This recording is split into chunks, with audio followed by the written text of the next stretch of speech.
Hello po, I am Cha, a health benefit agent of MaxiCare, and gusto ko lang po sanang i-discuss sa inyo kung ano yung coverage ng e-ready. So itong e-ready po is kasama siya sa mga prepaid card ni MaxiCare.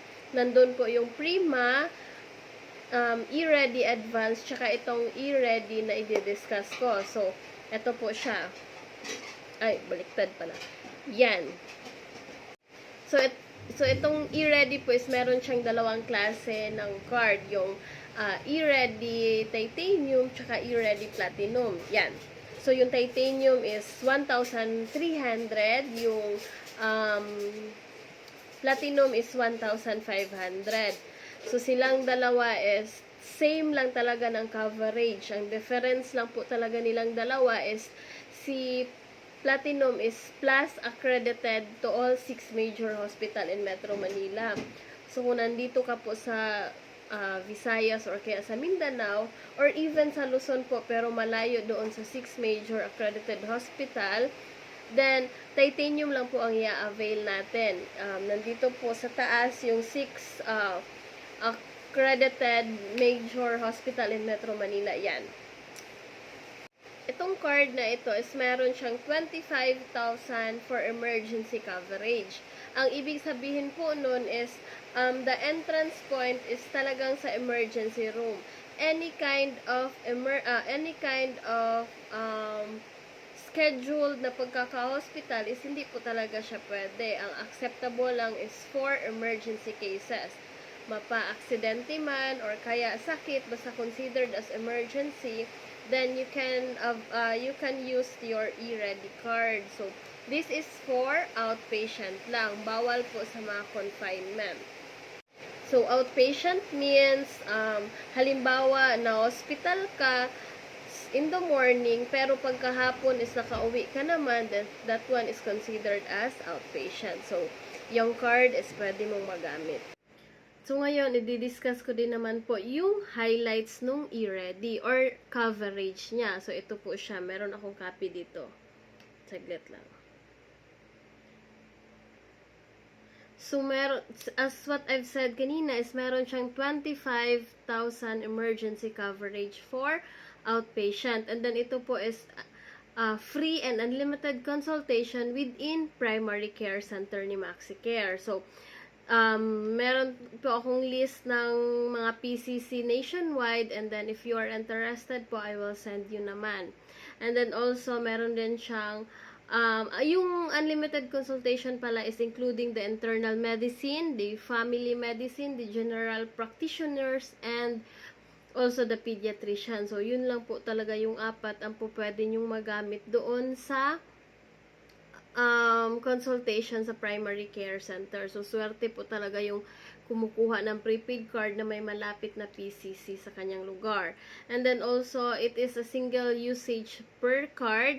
One-time use, one-time payment. And then, once the card use, automatic, hindi mo na siya magagamit if there is another emergency cases within 1 year. Kasi ang validation po ng card, ang validity po ng card is within 1 year lang din po.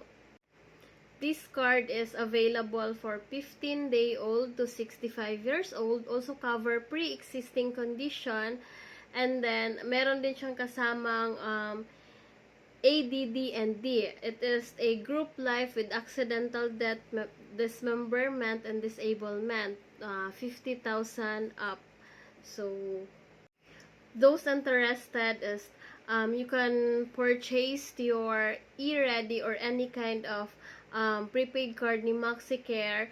Ilalagay ko lang po sa comment kung saan nyo pwedeng ma-avail. And then, once you are planning to purchase, you will click the link, tapos magpi-fill up lang kayo doon sa mga kailangan nun. Especially, kailangan tama po talaga yung email address kasi doon po mag-send ng email si MaxiCare kung saan nyo po i-register yung iyong card. So, after the registration, count po tayo ng 15 days and then pwede nyo na pong magamit yung card within 50 or after 15 days po. At saka, yung coverage din po niya is kasama na yung doctor services for emergency treatment, emergency room fees, emergency medicines within sa doon na ginagamit sa emergency room, the oxygen, the IV fluids, the blood, the whole blood and human blood products, the dressings, x-ray laboratories, and other diagnostics. So, also the initial treatment for animal bite, pwede din po siya. Basta within 24 hours lang po. Including the vaccine of animal bite. And lagi din po nating tatandaan na lahat po talaga ng HMO is meron talagang exemption pagdating sa pag-avail ng plan. Lalong-lalo na po kung ang dahilan po ng iyong pagkaka-hospital for emergency cases is gaya ng nagdadrive ka po habang umiinom, yan, hindi yan tinatanggap. Also, unauthorized use of prohibited drugs, mga negligence, mga riots, strikes, civil disturbance, yan, hindi po yan po pwede, so on and so forth. And most especially po, lagi po nating tatandaan na pag merong mga emergency cases, ang lagi po nating sasabihin doon sa hospital is dapat ang mag-accredited po, dapat ang mag-assist po talaga sa atin is yung mga accredited doctor ni MaxiCare para iwas problema. So, magre-request po kayo ng accredited doctor. So, yun po ang lagi nyong sasabihin once you enter in emergency room. So, yun po yung pinaka-importante. So far, yun po yung mga coverage ni eReady Advance. Yun po yung mga coverage ni eReady. So, if you have more question po, then you can comment or you can message me through my page. So, ilalagay ko lang po sa comment section yung page ko in case you are interested to get any kind of HMO na available ni MaxiCare. Either individual, family, also prepaid. At the same time, I am also a licensed financial advisor of AIAPH, formerly known PhilAm Life. So, if you are interested to get a retirement plan, educational plan, and also HMO with life insurance, then I can offer you po. Once again, I am Cha, a health benefit agent of MaxiCare. Bye-bye!